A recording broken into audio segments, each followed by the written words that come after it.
கர்த்தர் ஸ்தோத்திரம். இந்த நாளிலும் தேவனுடைய வார்த்தையை கொடுக்க கர்த்தர் எனக்கு பெரிய கிருபைக்காக என் தேவனுக்கு நான் நன்றி சொல்கிறேன். கண்களை முடிச்சு செபிப்போம். என் அன்பு தகப்பனே, இந்த வேலைக்காக நன்றி செலுத்தின ஏசாப்பா, உடைய கருத்தை எங்களை தாழ்த்துகிறோம், நெருங்கியாக்குற ஐயா. ஒரு விஷயம் ரத்தத்தால் எங்களை கழுவி நீ பரிசுத்தப்படுத்த வேண்டுமா ஜெபிக்கிறேன் ஐயா. ஆவியானவர் ஆளுகை செய்யுங்கப்பா. ஆண்டவரை பேசுனீங்களான்னு பிதாவின் ஆவியானு சொன்னீரப்பா. ஆவியானது நீ பேசும் ஆண்டவரை, நீ பேசுமப்பா. வேதத்தை மறைப்பொருளை வெளிப்படுத்தும் ஐயா. உங்களுடைய வல்லமை வெளிப்படுத்தையா. கர்த்தருடைய கரம் கிரியை செய்துவா. ஆசீர்வதிங்கப்பா. நாங்கள் நடக்க வேண்டிய வழி எது என்பதை எங்களை காட்டி கொண்டு இருக்கிற தேவனை கோடி நன்றிப்பா. தொடர்ந்து பொறுப்பெடுத்து நடத்தமா இயேசுவின் நாமத்தினாலும் ஜெபிக்கிறேன் நல்ல பிதாவே, ஆமென். இந்த நாளிலையும் வசனம் வந்து என்ன சொல்லணும் கேட்டிங்கன்னா, ரோமர் 8ஆம் அதிகாரம் 14ஆம் வசனத்தில் போட்டிருக்குது. மேலும் எவர்கள் தேவனுடைய ஆவியினால் நடத்தப்படுவீர்களோ அவர்கள் தேவனுடைய புத்திரராக இருக்கிறார்கள் அப்படின்னு வேத வசனம் கூறுகிறது. யார் தேவனுடைய எவர்கள் தேவனுடைய ஆவியினால் நடத்தணும் அவங்க தேவனுடைய பிள்ளைகள்.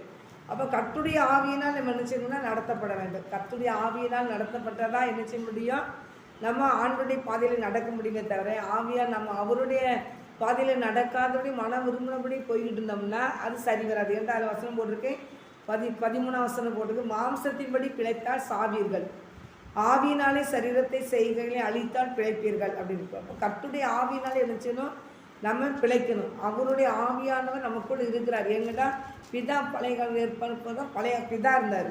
புதிய ஏற்பாடுக்குள்ளே ஏசப்பா வந்தாங்க. ஏசப்பா வந்து அவர் சிலுவை சுமந்து ஆண்டு ராஜ்யத்தில் எடுத்துக்குள்ள போகும்போது பரிசுத்தாவியானவர் அனுப்பிட்டார். அப்போ ஆவியானவர் என்ன சொல்கிறாரோ அந்த பாதையில் நம்ம நடக்கணுமே தவிர நம்முடைய மாம்ச சிந்தையினால் நம்ம என்ன செய்யக்கூடாது, நடக்கிற கர்த்தருடைய வார்த்தையில் கேட்கணும். நமக்கு வந்து பிதா வந்த காலத்தில் பிதா என்னெல்லாம் செய்தார், ஏசப்பா வந்திருக்கும்போது என்னெல்லாம் பண்ணாங்க, என்னெல்லாம் நமக்காக செய்து முடித்தாங்க எல்லாம் பார்த்து நமக்காக அவர் எல்லாத்தையும் நமக்காக செய்து முடிச்சுட்டேன்ட்டார். கர்த்தர் நமக்காக யாவையும் செய்து முடிப்பார். அவர் முடிச்சிட்டாரு. ஆண்டவர் என்ன பண்ணுறார், ஆனால் என்னென்ன வார்த்தை சொல்லியிருக்காரு வார்த்தை கீழ்ப்படியணும். கர்த்தர் என்ன சொன்னாரோ அது வார்த்தையை கீழ்ப்படிஞ்சாலும் தேவ பிள்ளைகளாக நம்ம இருக்க முடியுமே தவிர வார்த்தைகளை கேட்டு நம்ம கேளாத போகிற காதுகள் செவிடானது போல நம்ம என்ன செய்யக்கூடாது, போகவே கூடாது. காது உள்ளவன் கேட்க விடாதுன்னா பைபிளில் போட்டிருக்கிறாரு. காது உள்ளவன் கேட்க வேண்டும். அதனால் காது நம்மளுக்கு இருக்கணும். அந்த காது செவிகள் வந்து திறந்துருக்கணும். அதனால் தேவனுடைய பிள்ளைகளாகி நீங்கள் இன்னைக்கு ஏசப்பா என்னென்ன சொன்னாரோ அதெல்லாம் நம்ம என்ன செய்யணும், கை கொள்ளணும். வசனத்தில் விசுவாசமாக ஆண்டு இருக்குன்னு சொன்னோன்னா ஆண்டு மேலே என்ன செய்யணும், விசுவாசமாக இருக்கணும். நிறைய பணம் கொடுத்தா தான் ஏசப்பாவுக்கு பின்னால் போவேன், எனக்கு ஒரு கஷ்டம் வந்துட்டு எனக்கு நான் ஏசப்பா பின்னால் போகவே மாட்டேன், எனக்கு பிடிக்கவே இல்லை, அவரை நெருங்கி போனேன், எனக்கு பிரச்சனையும் போராட்டம் தான் அப்படின்னு சொன்னால் நம்மளை மாதிரி முட்டாள் யாருமே கிடையாது. ஏன்னு கேட்டிங்கன்னா நெருங்கி போக போக தேவன் ராஜ்யத்து பக்கத்தில் போய்கிட்டு இருக்கணும்னு அர்த்தம். ஏன்னு கேட்டிங்கன்னா நெருங்கி போகக்கூடாதுன்னு தடை பண்ணுறது யாருன்னா ஏசப்பாவுக்கு அந்த பக்கம் நிற்கிற பிசாசு. அவன் ஏசப்பா பின்னால் யாரெல்லாம் போகிறாங்கன்னா அவங்கள தடுக்கிறதுக்காக தடகளில் போட்டுக்கிட்டே இருப்பான். அவன் எந்த தடகளில் போட்டால் இவங்களை நிப்பாட்டலாம், ஏசு பின்னால் போகக்கூடாதுன்னு நிப்பாட்டலாம் அப்படின்னு சொல்லி அவன் அந்தந்த தடக்கல்ல போடுவான். இப்போ நம்ம தான் என்ன செய்யணும்னா ரொம்ப ஜாக்கிரதையாக இருந்து என்ன செய்யணும்னா அதான் வசனம் கொடுப்போம், தெளிந்த புத்தி உள்ளவர்களாக இருங்க, தெளிந்த புத்தி உள்ளவர்களாக இருங்க, தூங்குறதுங்க நீங்கள் மரித்தவர்கிட்ட எழும்புங்க. அப்போ கர்த்தர்களை பிரகாசிக்க நாட்கள் கொள்ளாதது காலத்து பிரயோஜனப்படுத்திக் கொள்ளுங்க அப்படின்னு ஆண்டவர் சொல்லியிருக்கிறாரு. அப்போ என்ன நம்ம காலத்து பிரயோஜனப்படுத்தி கொள்ள வேண்டுமானால் ஏசப்பா சொன்ன வார்த்தைகளை நம்ம என்ன செய்யணும், கேட்கணும். நிறைய ஊமைகளை ஆண்டவர் சொல்லியிருக்கிறார். தேவனுடைய ராஜ்யத்தை குறித்து, அவர் பையத்தை குறித்து, சிங்காசனத்தில் வந்து அவர் உட்காருவார், அந்த இடத்துல நியாயத்திற்கு நடக்கும், எல்லா பிள்ளையும் கூட்டி சேர்ப்பார் அப்படிங்கிறது எல்லாமே ஆண்டவர் கொடுத்துருக்கிறாரு. அப்போ அந்த சிங்காசனில் உட்காந்துருக்கும் போது ஏசப்பா நியாயத்து இருக்கும்போது யாருக்கு தேவராஜ்யம் அப்படிங்கிற தெளிவாக ஆண்டவர் சொல்லியிருப்பார். நான் பசியாக இருந்தேன், எனக்கு போஜனம் கொடுத்தீங்க, நான் தாகமாக இருந்தேன், தாகத்தை தீர்த்தீங்க, வியாதிஸ்தனாக இருந்தேன், என்னையும் நீங்கள் என்ன செய்யுங்க பார்க்க வந்தீங்க, வியாதிஸ்தனை பார்க்க வந்தீங்க, சிறையில் இருந்தேன் என்னை விசாரிக்க வந்தீங்க அப்படின்னு நிறைய குறிப்பிட்டிருப்பாங்க. ஏழை மக்களுக்கு நீங்கள் வஸ்திரம் இல்லாமல் இருந்தேன், நீங்கள் வஸ்திரம் கொடுத்தீங்க அப்படின்னு சொல்லிட்டு அவருக்கு சொல்லிட்டு, அதனால் பிதாவினால் ஆசீர்வதிக்கப்பட்டவர்களே உலகம் உண்டானவர்கள் என்னங்க உங்களுக்காக ஆயத்தம் பண்ணப்பட்ட ராஜ்யத்துக்குள்ளே போங்கன்னு ஆண்டவர் சொல்லியிருப்பார். அப்போ இன்னொரு குரூப்பை பற்றி என்ன சொல்வார், நான் பசியாக இருந்தேன், எனக்கு நீங்கள் போஜனை கொடுக்கல, நான் தாகமாக இருந்தேன், என் தாகத்தை நீங்கள் தீர்க்கலை, அப்படி வஸ்திரம் இல்லாமல் இருந்தேன், வஸ்திரத்தை நீங்கள் எனக்கு வஸ்திரம் தரல, வியாதிஸ்தனாக இருந்தேன் விசாரிக்க வரல, நான் வந்து சிறையில் இருந்தேன், எனக்கு பார்க்க நீங்கள் வரல அப்படின்னு சொல்லி ஆண்டவர் ஒரு பக்கம் அப்படி சொல்லிடுவார். அப்படிங்கும்போது 2 பேத்துக்கு என்ன இருக்குன்னா, எல்லாம் போதனைக்கு அவ்வளவுத்துக்கு என்ன எங்கே போகிறாங்கன்னா, அவங்க தேர்ந்து ராஜ்யத்துக்கு அனுப்புவார். கடைசி வசனத்தை நீங்கள் பார்த்தீங்கன்னா எந்த அதிகாரம்னா, மத்தேயு 26ஆம் அதிகாரத்தில் 46ஆம் வசனம் போட்டிருக்கோம். அந்தபடியே அவங்க என்ன சொன்னாங்க, இவர்கள் நித்திய ஆக்கினையை அடைவார்கள், நீதிமான்களோ நித்திய ஜீவனுக்குள் என்ன செய்வாங்க, அடைவார்கள், அவங்க போவாங்கன்னு பைபிளில் போட்டிருக்கு. அப்போ ஆண்டவர் இப்படி சொல்லி கொடுத்துட்டாரு, ஃபஸ்ட்டே சொல்லி கொடுத்துட்டாரு. 44 45 நீங்கள் வாசித்தீங்கன்னா அவர் சொல்லுவார், அவங்க சொன்ன அந்நியனாக இருந்தேன், நீங்கள் என்ன இருந்துச்சு சேர்த்து கொள்ளலை அப்படின்னு. அப்போ அந்நியனாக இருந்தானே, எனக்கு நமக்கு விவரம், நமக்கு பாதை தெரியாதவங்க, வேறு ஊரில் வந்தவங்க, திசை தெரியலை அப்படின்னு சொல்லி நம்ம விசாரிக்க நம்மகிட்ட வந்தாங்கன்னா அவங்களுக்கு ஒரு நேரம் ஆகாரத்தை கொடுக்கலாம், இல்லை ஒரு கையில் ஒரு 100 ரூபாய் கொடுத்து நீங்கள் சாப்பிடுங்க, என்ன விஷயம், எங்கேருந்து வந்தீங்க அப்படின்னு அவங்களை விசாரிக்கணும். அதான் அந்நியனாக இருந்தேன், இது நீங்கள் சேர்த்து கொள்ளலை அப்படின்ட்டு போட்டிருக்கிறாரு. பசியாக இருந்தேன் எந்தாவது அந்த 26 போட்டிருக்கோம். 26 31ஆம் வசனம், அதாவது மத்தேயு 25ஆம் அதிகாரம் 31ஆம் வசனத்துலேருந்தே போட்டிருக்கோம். அன்றியும் மனுஷகுமாரன் தமது மகிமை புரிந்துகிறார் சகல பரிசுத்த தூதரோடு வரும்போது தமது மகிமையுள்ள சிங்காசனத்தின் மேல் வீற்றிருப்பார். அப்பொழுது சகல ஜனங்களையும் அவருக்கு முன்பாக சேர்க்கப்படுவாங்க. மேய்ப்பனான செம்மறி ஆடுகளை வெவ்வேறாக பிரிக்கிறது போல அவர்களை பிரித்து செம்மறி ஆடுகளை தமது வலது பக்கத்திலும் வெள்ளாடுகளை தமது இடது பக்கத்திலே வைப்பார். ஆண்டவர் அறிஞ்ச பிள்ளைகளை வலது பக்கத்துலேயும் ஆண்டவர் அறியாத ஜனங்களை இடது பக்கத்துலையும் வைப்பார். வச்சு எல்லாத்தையும் விசாரிக்கிறாரு. விசாரிக்கும் போது என்ன செய்கிறாங்கன்னா, எல்லாம் ஆண்டுக்கு நான் ஏழைக்கு கொடுத்தேன், வஸ்திரங்களை கொடுத்தேன், வியாதியாக இருந்தாங்க, வியாதி பார்த்து பண்ணி அவங்களுக்கு நான் சாப்பாடு கொடுத்தேன், சிறையில் இருந்தாங்க நான் போய் விசாரிக்க போனேன் அப்படின்னு சொல்லி நிறைய பட்டியலை கொடுப்பாங்க. பசியாக இருந்தாங்க அவங்களுக்கு நான் ஆகாரம் கொடுத்துங்கிறதுனா நீதிமான்கள். அப்போ பசியாக இருக்கும்போது நீங்கள் எனக்கு போச்சு. அப்போ கேட்குறாங்க 40 அதற்கு ராஜா பிரயோஜனமாக, மிகவும் சிறியராகிய என் சகோதரரான இவர்களில் ஒருவனுக்கு நீங்கள் எதை செய்தீர்களோ அதை எனக்கே செய்தீர்கள் என்று மெய்யாக உங்களுக்கு சொல்லுகிறேன் என்பார். அப்பொழுது இடது பக்கத்தில் நிற்பவர்களை பார்த்து, சபிக்கப்பட்டவர்களை என்னை விட்டு பிசாசுக்காகவும் அவன் தூதனுக்காகவும் ஆயத்தம் பண்ணப்பட்ட நித்திய அக்கினிக்கு போங்க அப்படின்பார். பசியாக இருந்தேன், நீங்கள் எனக்கு போஜனம் கொடுக்கலை, தாகமாக இருந்தேன், தாகத்தை தேய்க்கலை, அந்நியனாக இருந்தேன், நீங்கள் என்னையும் சேர்த்து கொள்ளலை, வஸ்திரம் இல்லாமல் இருந்தேன், எனக்கு வஸ்திரம் நீங்கள் கொடுக்கல, வியாதி இல்லாமல் இருந்தேன், காவலில் அடைக்கப்பட்டு இருந்தேன், நீங்கள் என்னை விசாரிக்க வரல. அப்பொழுது அவைகள் அவருக்கு பிரதித்திரமாக, ஆண்டவரே உண்மை பசியுள்ளவர்களாகவும் தாகமுள்ளவர்களாகவும் வஸ்திரம் இல்லாதவர்களும் வியாதிப்பட்டவர்களாகவும் காவலில் அடைக்கப்பட்டவர்கள் நாங்கள் எப்பொழுது கண்டு உமக்கு உதவி செய்யாதிருந்தோம் என்பாங்க. அப்போ சொல்லுவார் ஆண்டவர். அப்பொழுது அவர்களுக்கு பிரதித்திரமாக, மிகவும் சிறியவர்களாக இவர்களுக்கு நீங்கள் ஒருவனுக்கு நீங்கள் எதை செய்யலையோ அதை எனக்கு நீங்கள் செய்யலை அப்படின்னு சொல்லி முடிப்பார். அப்போ உங்களுக்கு முந்தின வசனத்தில் என்ன போட்டிருப்பார், நீங்கள் என்னை விசாரிக்க வந்தீங்க, நான் நீங்கள் எனக்கு விசாரிக்க வந்தீங்கன்னு எல்லாம் தெரியுங்கன்ட்டு அவங்கள நீதிமான் ஆக்கிட்டார். இவங்களே இதை நீதிமான் ஆக்கலை. அதனால் யாருக்கும் உதவி செய்யாமல் இருந்தால் நம்ம ரொம்ப யோசனையாக இருக்கணும். நம்ம அடுத்தவங்க வழியாந்து கூட்டுனவங்களாக இருந்தாலும் அவங்களுக்கு மரியாதை கொடுக்கணும். ஏன் போ அப்படின்னு சொல்லிட்டு போகக்கூடாது. ஏன்கிட்ட நீங்களும் ஆண்டவரால் உண்டாக்கப்பட்டவங்க தான். ஒரு தர்மம் எடுக்கிறவங்களும் ஆண்டவரால் உண்டாக்கப்பட்டவங்க தான். அவர் தான் இந்த உலகத்தில் படைச்சிருக்காரு. அவங்கள நம்ம கொடுக்க வச்சுருக்கிறாரு, அவங்கள கையேந்து வச்சுருக்கிறாரு. அப்போ நம்ம கொடுக்குறதுக்கு தகுதி உள்ளவங்க கொடுக்கணும். அதனால் நம்ம யாரையும் அர்த்தமாக எண்ணக்கூடாது. பசியாக இருக்கேன் அப்படின்னு சொன்னால் அவங்ககிட்ட கொஸ்டின் பண்ண வேண்டாம். நம்மகிட்ட இருக்கிறத சில காசுகள் அவங்ககிட்ட கையில் கொடுத்துட்டு போகணும். ஏன்னு கேட்டிங்கன்னா எல்லாத்தையும் ஆர்டர் மேலே பார்த்துக்கிட்டு இருக்காரு. நம்ம எப்படி போகிறோம் ஒரு சிறியது அர்ப்பமாக எண்ணாதீங்கன்னு சொல்லி இப்படி போட்டிருக்கோம். அது மத்தியில் தான் போடுறது. யாரையும் நீங்கள் என்ன செய்யாதீங்க, அற்பமாக எண்ணாதீங்க அப்படின்னு சொல்லி ஒரு அவசரம் இருக்குது. அதான் யாரையும் நம்ம என்ன செய்யக்கூடாது, அற்பமாக எண்ணவே கூடாது. கர்மம் எடுக்கிறவங்களாக இருந்தாலும் அவங்கள என்ன செய்யக்கூடாது, அற்பமாக எண்ணவே கூடாது. எல்லாத்தையும் என்ன செய்யணும், நேசிக்கணும். அவங்களுக்கு நம்மளால் முடிஞ்ச அளவில் என்ன செய்யணும், உதவி செய்யணும். இந்த மாதிரி போட்டுக்கு 18ஆம் அதிகாரம் நினைக்கிறேன், மத்தேயு 18 தான் இருக்குன்னு நினைக்கிறேன். ஆமாம், மத்தேயு 18 தான் போட்டுக்கு 10ஆம் வசனம். இந்த சிறியில் ஒருவனையும் அற்பமாக எண்ணாதுங்க, எச்சரிக்கையாக இருங்க. பரலோகத்தில் என் பரமபிதாவின் சமூகத்தில் அவங்க எப்போது நினச்சாங்க தரிசித்து கொண்டிருக்காங்க. அவங்க தூதர்கள், அவர்களுக்குரிய தேவ தூதர்கள் பரலோகத்திலே என் பரமபிதாவின் சமூகத்தை நினச்சினாங்க எப்போது தரிசிக்கிறார்கள் அப்படின்னு சொல்கிறாங்க. அதனால் மனுஷகுமாரன் கெட்டு போனதை ரட்சிக்க தான் வந்திருக்கிறாரு. இன்றைக்கி எல்லா மக்களையும் ரட்சிக்க தான் ஆண்டு வந்திருக்கிறாரு. அதனால் நம்ம நினச்சிக்கூடாது, யாரையும் அற்பமாக எண்ணிடக்கூடாது. நம்மளுடைய எவ்வளோ பணம் இருந்தாலும் பணம் நம்மளுடைய பலத்தில் வந்தது கிடையாது. நம்ம தேவன் நமக்கு தந்தது தான் பணம். ஆண்டவர் ஒரு மனிதனை ஆசீர்வச்சு தான் பணம் கைக்கு வர முடியும். எங்கடா உபாகமத்தில் கூட போட்டிருக்கோம், 8ஆம் அதிகாரத்தில் போட்டிருக்கோம். ஒரு உபாகமும் 8ஆம் அதிகாரத்தில் போட்டிருக்கோம், வசனம் போட்டிருக்கோம்.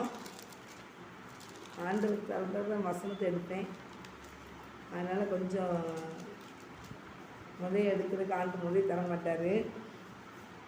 8ஆம் அதிகாரம் 10ஆம் வசனத்தை போட்டிருக்கு. நீ ஆகையால் நீ புசித்து திருப்தி அடைந்திருக்கையில் உன் தேவனாகிய கர்த்தர் உனக்கு கொடுத்த அந்த நல்ல தேசத்துக்காக அவரை ஸ்தோத்திரிக்க கடவாய். உன் தேவனாகிய கர்த்தரை மறவாதபடிக்கு நான் இன்று உனக்கு விதிக்கிற அவருடைய கற்பனைகள்லாம் நியாயங்களையும் கட்டளைகளையும் கைக்கொள்ளாமல்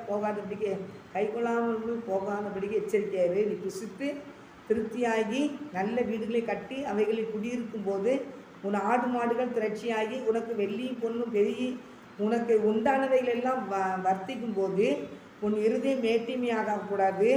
உன்னை அடிமைத்தன வீடாகிய எகிப்திலிருந்து புறப்பட பண்ணின உன் தேவனை என்ன செய்ய நீ நினைக்கணும்னு சொல்லி போட்டு அதுக்கு பிறகு 17ஆம் வசனத்தை போட்டிருக்கு. அது அந்த 2 வருஷம் பெரிய வருஷம் 17ஆம் வசனத்தை என்ன போட்டுக்கணுங்க அதையும் வாசித்துட்டேன்.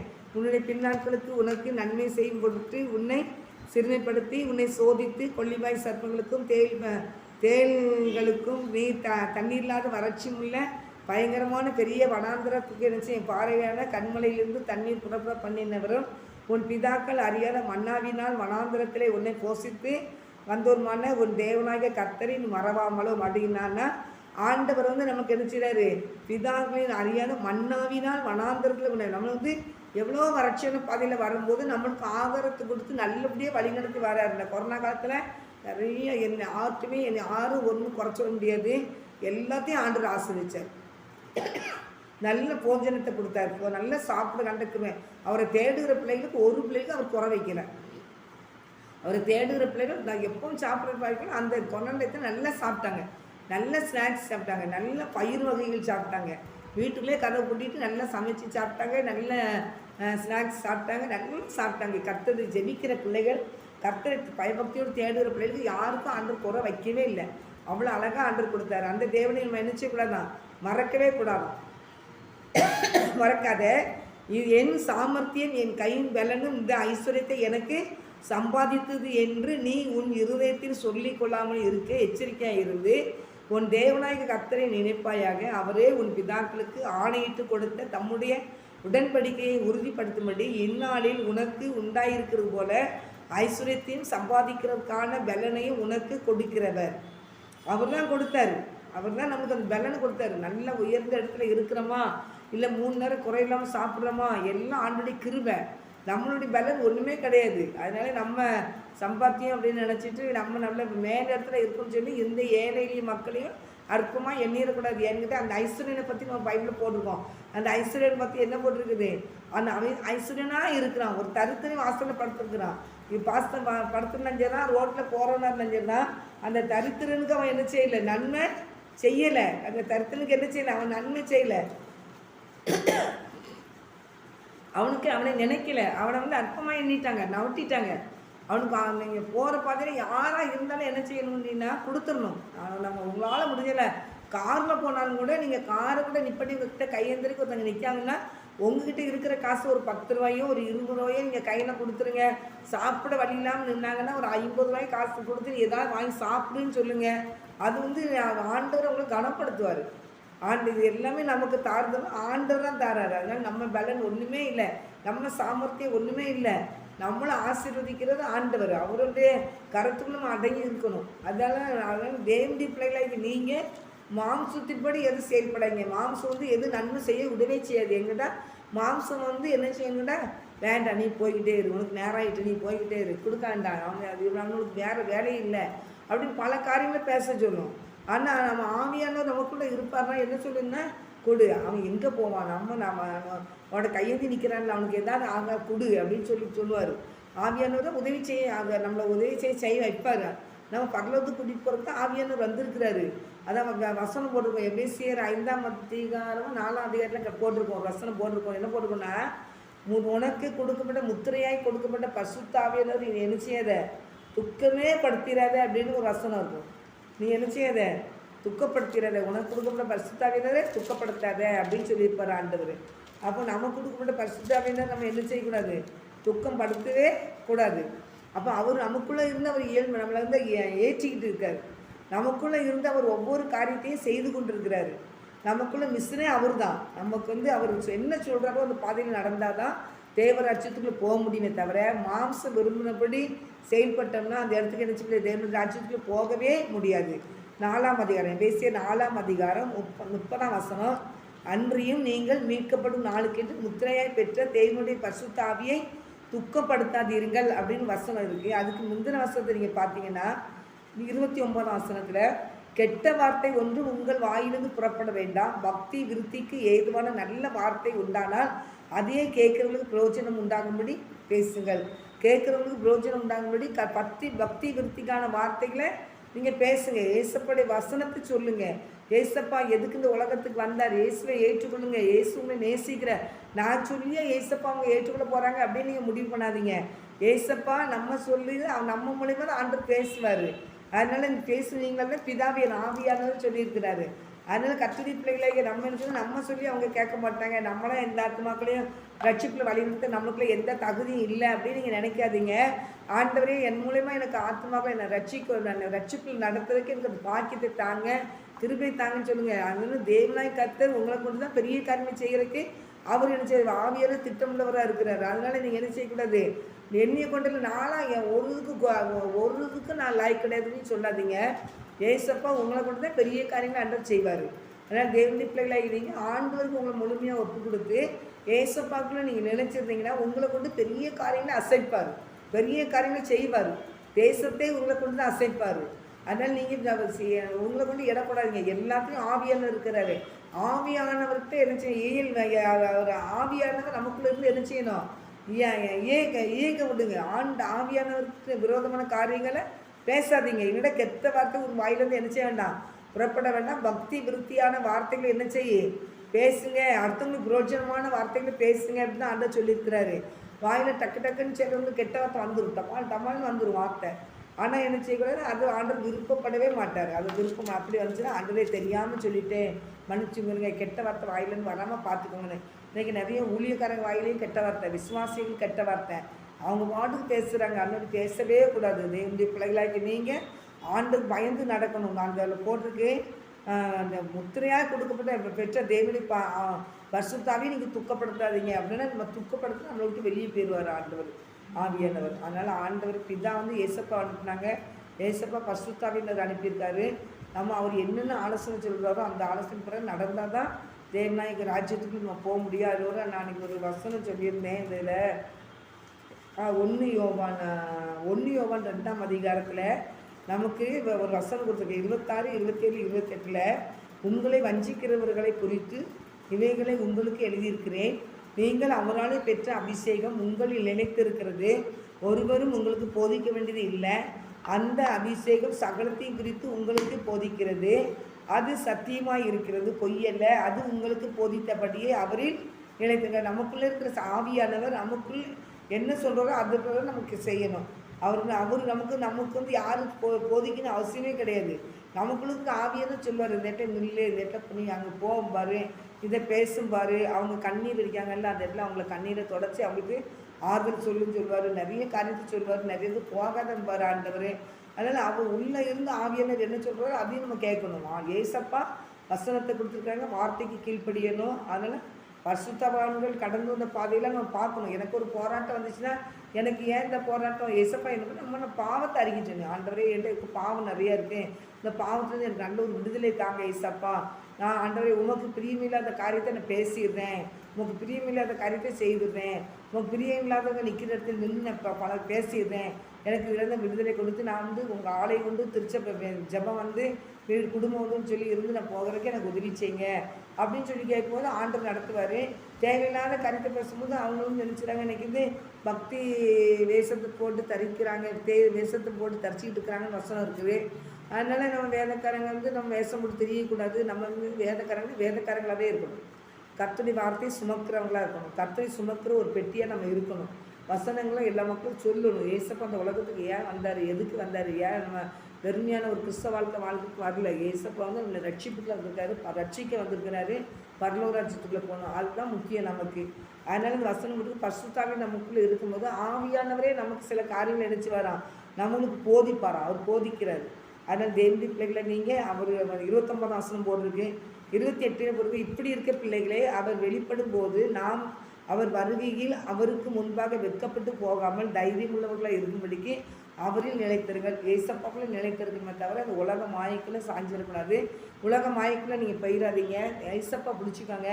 நான் எவ்வளோ ஜெபிச்சாலும் எனக்கு ஒரு விடுதலை கிடைக்கலன்னு நினைக்காதீங்க. விடுதலைக்கு ஒரு நாள் ஆண்டு வச்சுருப்பாரு.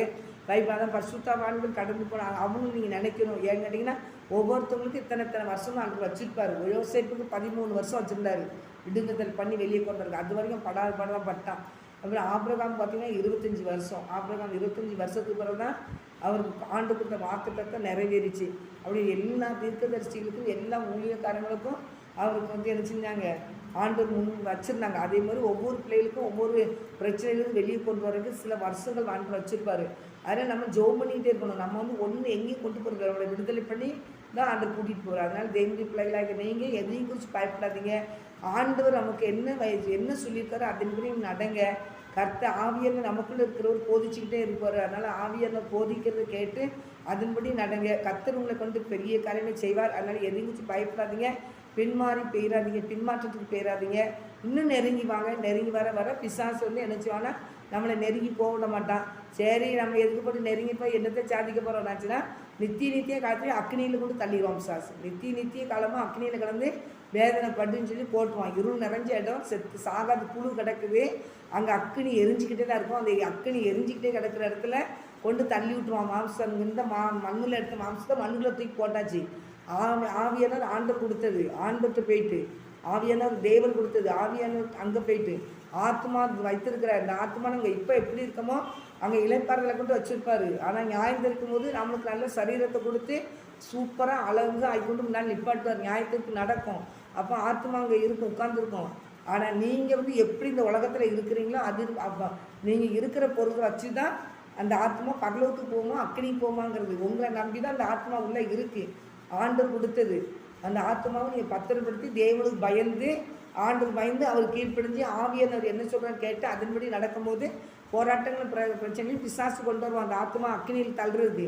அப்போ நம்ம இப்படி தான் இருக்க போகிறோம். இதே எண்ணங்கள் இதே சிந்தனை பைபிளில் பார்த்துருக்கோம். அந்த பாதாளத்தில் கிடந்த ஐஸ்வர்யவான் எனக்கு தண்ணி வேணும்னு கேட்கான். லாஸ்ட்டு அவங்க அடையாளம் தெரியுது, ஆபரம் அடையாளம் தெரியுது.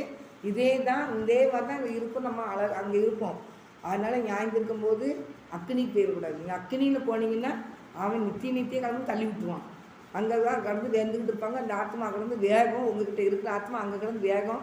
அப்போ இதே மாதிரி தான் இப்போ என்ன நினைவில் இருக்குமோ அவ்வளோ உட்காந்து அழுதுட்டு தான் இருப்பீங்க. சரீரத்தை அங்கே ஆண்டவர் புதிய சரீரத்தை கொடுத்துருப்பாரு. அதை பிடியே பூச்சி எரிஞ்சு பிச்சு தின்னுக்கிட்டு இருக்கோம். நாங்கள் அந்த தீ எரிஞ்சுட்டு இருக்கோம். அது சரி நாங்கள் அழியவே செய்யாது, அலறிக்கிட்டே கிடப்பாங்களாம். வெளிப்படுத்தல் போட்டிருக்கு. அதனால் நீங்கள் என்ன செய்யுங்க, தேவனுடைய பிள்ளைகளாகி நீங்கள் ரொம்ப தெளிந்த புத்தியாயிருங்க. பிசாசு காட்டுவான். அங்கே அவருக்கு இயேசுவை நெருங்கி போனால் பிரச்சனை போராட்டத்தை நீங்கள் சந்தித்தா தான் சமாதானத்துக்குள்ளே போக முடியும். பிரச்சனை போராட்டம் சந்தினா அந்த சந்தோஷம் நிறைந்த இடத்துக்குள்ளே போக முடியும். இயேசு காட்டுற வழியில் இயேசப்பா அந்த பாடுகளை சுமந்து, சிலுவையை சுமந்து, அவமானங்களை சுமந்து, அவர் மக்களால் அற்பமாக எண்ணப்பட்டு அவர் சிலுவையை சுமந்து பிதா என்ன சொன்னாலும் வேலை செய்து முடிச்சுட்டு தான் சிலுவைக்கு போனாங்க. 3 நாள் உயிரோடு எழுப்பி வந்தாங்க. சீசர்கள்லாம் பார்த்தாங்க. உங்களுக்கு சமாதானம்னு சொன்னார். கடைசியில் இந்த உலகம் கொடுக்குற சமாதானம், என்னுடைய சமாதானத்தை பூமியில் வைத்திருக்கிறேன், என்னுடைய சமாதானத்தை நீங்கள் பெற்றுக்கொள்ளுங்க, நீங்கள் பயப்படாதீங்க, கலங்காதீங்கன்னு சொல்லிட்டு தான் தேவனுடைய ராஜ்யத்தில் போயிருக்காரு. அதனால் நான் போயிருக்கேன்னு சொல்லி பயப்படாதீங்க. தேற்றங்களனாகி பரிசுத்தாவியானவர் இந்த பூமிக்கு நான் உங்களுக்கு தந்திருக்கிறேன், அவர் சகலத்தையும் குறித்து உங்களுக்கு போதிப்பாருன்னு சொல்லி கொடுத்துட்டு போயிருக்கிறாரு. அவர் ஆவியானவர் என்ன சொல்கிறது அதன்படி நடங்க. மாம்சத்தின்படி நீங்கள் நடந்தீங்கன்னா என்ன செய்வீங்கன்னா சாவீர்கள்னா பைபிள் போட்டிருக்கு. ரோமர் 8ஆம் அதிகாரத்தில் 13ஆம் வசனம் போட்டிருக்கு. மாம்சத்தின்படி பிழைத்தால் சாவீர்கள், ஆவியினாலே சரீரத்தை செய்களை அழித்தால் பிழைப்பீர்கள் பைபிள் போட்டிருக்கு. அடுத்த 8ஆம் அதிகாரத்தில் 6ஆம் வசனம் போட்டிருக்குது. 5ஆம் வசனம் போட்டிருக்கு. அன்றி மாம்சத்தின்படி நடக்கிறவர்கள் மாம்சத்துக்குரியவர்களை சிந்திக்கிறார்கள், ஆவியின்படி நடக்கிறவர்கள் ஆவிக்குரியவர்களை சிந்திக்கிறார்கள். மாம்ச சிந்தை மரணம் அக்னி கடலே, ஆவியின் சிந்தையும் ஜீவனும் சமாதானமும். ஆவியின் பிறகு நடக்கும் ஜீவன் உண்டு, சமாதானம் உண்டு. சமாதானம் சந்தோஷம் நிறைந்த இடம் தான் பரலோக ராஜ்யம்.